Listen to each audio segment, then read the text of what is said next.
Hello friends, मैं सुरभि गुप्ता आपके अपने यूट्यूब चैनल पर आप सभी लोगों का स्वागत करती हूँ।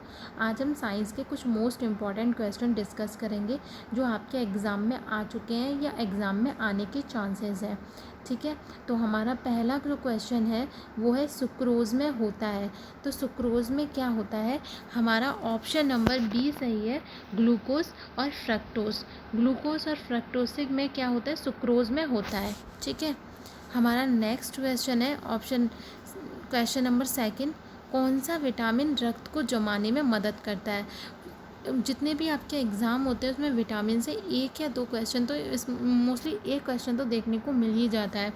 तो रक्त को जमाने में मतलब रक्त का थक्का जमाने में कौन सा विटामिन हेल्प करता है?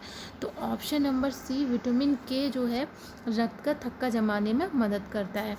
विटामिन के बारे में जान लेते हैं। विटामिन को कितने भागों में डिवाइड किया गया है? आपके विटामिन को एक तो फैट सॉल्युबल विटामिन होते हैं, फैट सॉल्युबल वसा में घुलनशील विटामिन, और दूसरा वाटर सॉल्युबल पानी में घुलनशील विटामिन। तो फैट सॉल्युबल जो विटामिन होते हैं उसमें हमारा आ जाता है विटामिन ए, विटामिन डी, के, ई। विटामिन ए, डी, के, ई जो है वो हमारे फैट सॉल्युबल विटामिन है।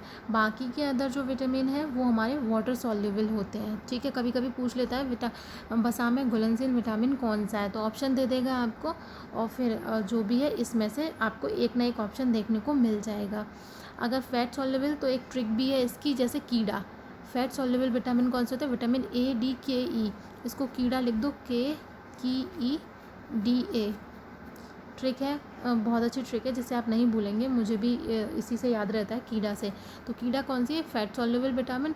बाकी की जितनी भी है वो वाटर सॉल्युबल विटामिन है। ठीक है, अच्छा इसकी हम साइंटिफिक नेम की बात कर लेते हैं। विटामिन ए जो है, विटामिन ए का जो साइंटिफिक नेम होता है वो होता है रेटिनॉल। रेटिनॉल। और विटामिन ए की कमी नॉल विटामिन ए की कमी से जो रोग होता है वो होता है रतौंधी, नाइट ब्लाइंडनेस, रतौंधी। विटामिन ए की अक्सर पूछ लिया जाता है विटामिन ए की कमी से कौन सा डिसीज़ होता है, तो वो होती है रतौंधी। और इसका साइंटिफिक नेम क्या है? वो है रेटिनॉल। ठीक है, नेक्स्ट हमारा क्वेश्चन है विटामिन बी। विटामिन बी का साइंटिफिक नेम क्या होता है?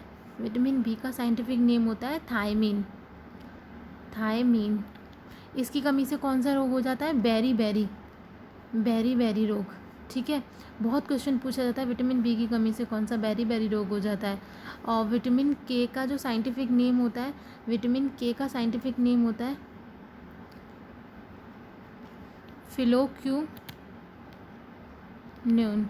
फिलोक्यूनिन।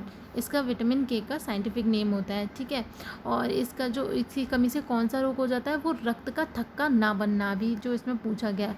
कौन सी विटामिन की कमी से रक्त का थक्का जमने में मदद करता है?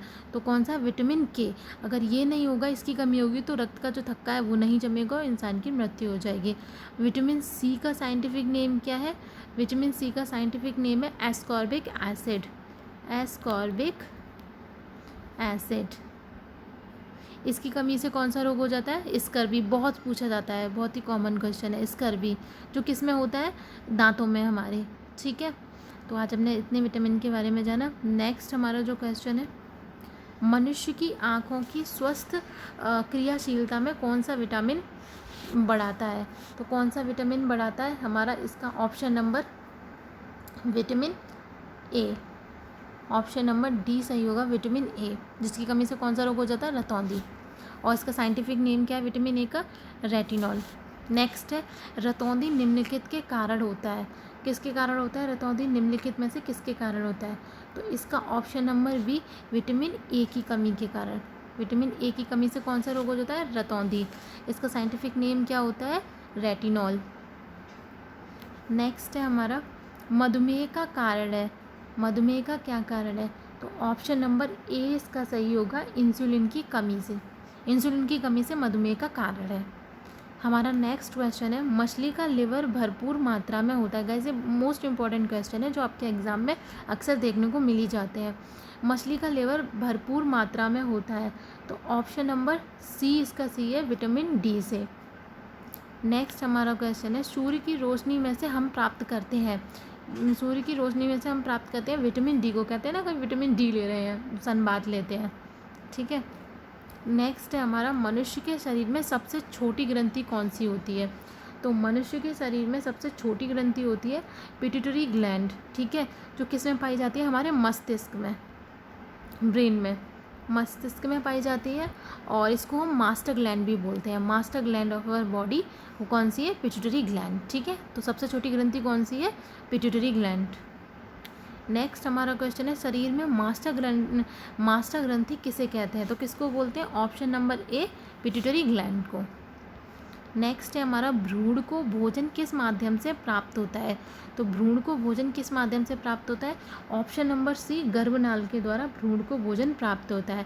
कहते हैं ना, बच्चे को भोजन प्लेसेंटा के द्वारा मिलता है। जब बच्चे का जन्म होता है तो जब जन्म होता है तो बच्चे को अलग करते हैं, ऐसे लंबी लंबी उसकी जो होती है एक लाइन सी इस तरीके से पाई जाती है, उसको डॉक्टर कट कर देते हैं, तब वो बेबी अलग होता है। तो उसको हम क्या बोलते हैं? उसका कुछ लोग संभाल के भी रखते हैं, उसको प्लेसेंटा बोलते हैं, जिसके थ्रू जो माँ की गर्भ से बच्चे को खाना पीना जो भी है उसकी वो जो है वो फुलफिल होता है, ठीक है। तो गर्भनाल के द्वारा, प्लेसेंटा। नेक्स्ट है, कैंसर से लड़ने के लिए कौन सा जानवर उपयोगी है? तो कैंसर से लड़ने के लिए कौन सा जानवर उपयोगी है? ऑप्शन नंबर सी, तारा मछली। शरीर की सबसे बड़ी हड्डी कौन सी होती है? शरीर की सबसे बड़ी हड्डी, बहुत बार ये क्वेश्चन रिपीट हो चुका है, तो सबसे बड़ी हड्डी ऑप्शन नंबर बी, फीमर। सबसे बड़ी हड्डी कौन सी होती है? फीमर। ये कहाँ पाई जाती है? जांग में, ठीक है। और सबसे छोटी हड्डी पूछ ली जाए तो सबसे छोटी हड्डी होती है स्टैपी। स्टैपी सबसे छोटी हड्डी होती है, जो कहाँ पाई जाती है? कान के पास, ठीक है। नेक्स्ट हमारा क्वेश्चन है, मानव शरीर का सबसे बड़ा अंग कौन सा है? तो मानव शरीर का सबसे बड़ा अंग ऑप्शन नंबर बी, यकृत, जिसको इंग्लिश में बोलते हैं लिवर। नेक्स्ट है हमारा क्वेश्चन, मानव मस्तिष्क कितने ग्राम का होता है? तो कितने ग्राम का होता है? 1350 ग्राम का, ऑप्शन नंबर ए। कभी कभी 1350 ग्राम नहीं दिया होता है, 1400 ग्राम दिया होता है, तो आप 1400 ग्राम मारेंगे अगर 1350 ग्राम नहीं दिया गया है तब, ठीक है। नेक्स्ट क्वेश्चन है, 14 वर्ष की आयु वाले बच्चों की वृद्धि के लिए, क्या है इसमें क्वेश्चन में? वृद्धि के लिए निम्नलिखित में सर्वाधिक महत्वपूर्ण कौन सा है? तो वृद्धि के लिए, ग्रोथ के लिए हमारे लिए प्रोटीन सबसे ज़्यादा महत्वपूर्ण है। ऑप्शन नंबर ए इसका सही आंसर है। नेक्स्ट हमारा क्वेश्चन है, ब्लड बैंक किसे कहते हैं? तो blood bank option number A, spleen को बोलते हैं। किसको बोलते हैं? स्प्लीन को। खाद्य ऊर्जा किसके द्वारा प्रदर्शित की जाती है? तो किसके द्वारा प्रदर्शित की जाती है? ऑप्शन नंबर ए, कैलोरी के द्वारा। नेक्स्ट है, इंसुलिन निम्नलिखित में मनुष्य के किस अंग से निकलता है? तो इंसुलिन निम्नलिखित में से किस अंग से निकलता है? पैनक्रियास से। ऑप्शन नंबर ए, पैनक्रियास से, ठीक है। और इंसुलिन की कमी से कौन सा, जो हमने इससे पहले क्वेश्चन पढ़ा था, शायद आपको याद होगा, ठीक है। आप लोग मुझे कमेंट में बताइए। लैंगरहैंस के द्वीप को जो इंसुलिन का स्राव करते हैं स्थित होते हैं, क्या किस में स्थित होते हैं? लैंगरहैंस के समूह, ऑप्शन नंबर डी, अग्नाशय में, ठीक है। नेक्स्ट हम चलते हैं, पेस मेकर का संबंध है। पेस मेकर का संबंध किससे है? 20 का हमारा ऑप्शन नंबर डी सही होगा, हृदय। जो धड़कन को नियंत्रित करता है वो किसके द्वारा करता है? धड़कनों, पेस मेकर के द्वारा। किस में होता है? हृदय में।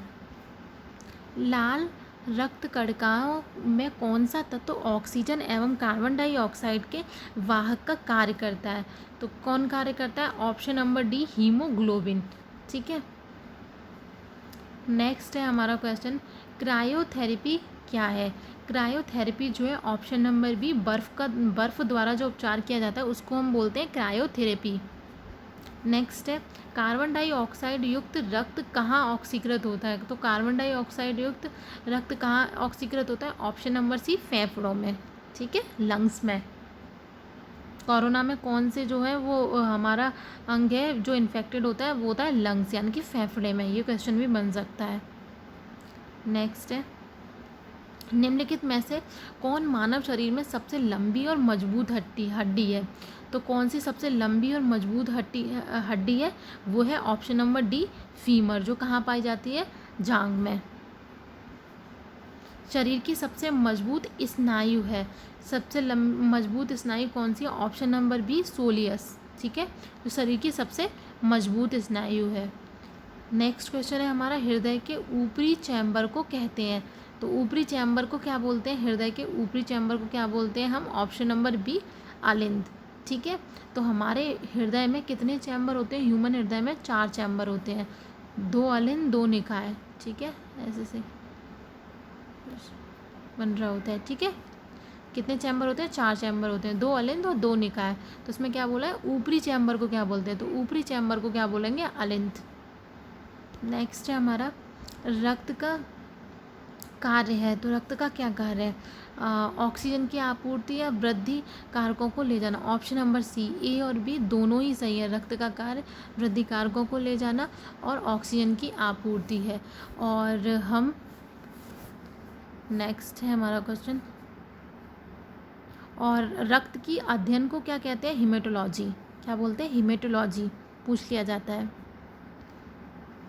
नेक्स्ट है, फेफड़ों की कुल वायु क्षमता को होती है, कुल वायु क्षमता होती है, तो क्या होती है? ऑप्शन नंबर बी 6 से 8 लीटर होती है। नेक्स्ट है हमारा क्वेश्चन, कुहनी की संधि को मोड़ने एवं विस्तार में कौन सा मांसपेशियां सहायक होती हैं? तो कौन सी मांसपेशियां सहायक होती है? ऑप्शन नंबर सी बाइसेप्स और ट्राइसेप्स। नेक्स्ट है हमारा, नेक्स्ट और लास्ट क्वेश्चन है हमारा आज का, मांसपेशियों में किस तत्व के पर्याप्त होने से खिलाड़ी देर तक नहीं थकता? ठीक है, तो खिलाड़ी देर तक नहीं थकता, तो इसका आंसर होगा ऑप्शन नंबर बी ग्लाइकोजन। जो ग्लाइकोजन होता है, जो फूड जो होता है हमारी बॉडी में ग्लाइकोजन के रूप में स्टोर रहता है। ठीक है, तो इसी के साथ हमारे जो आज के मोस्ट इम्पॉर्टेंट क्वेश्चन थे वो यहीं पर ख़त्म होते हैं। अगर आपको मेरा ये पसंद आया हो तो प्लीज़ हमारे चैनल के साथ आप लोग जुड़ सकते हैं। Thank you so much.